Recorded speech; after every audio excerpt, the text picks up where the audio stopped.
Mesto bez rastanka. Jednoga dana jedna devojčica je sedela na klupi u parku. Bila je tužna. Njena najbolja drugarica iz škole odselila se u drugi grad. Pored nje je sedeo njen drug.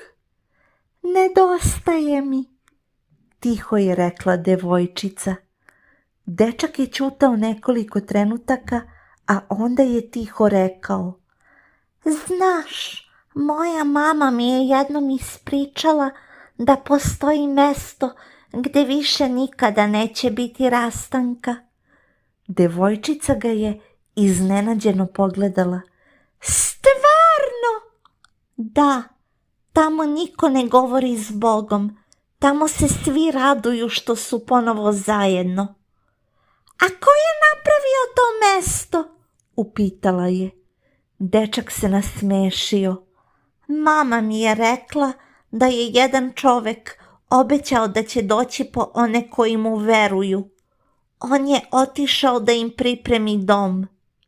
Devojčica je pogledala ka nebu i od tog dana, kad god bi joj neko nedostajao, setila bi se da su neka s Bogom samo privremena, jer postoji dom u kome više nikada neće biti rastanka.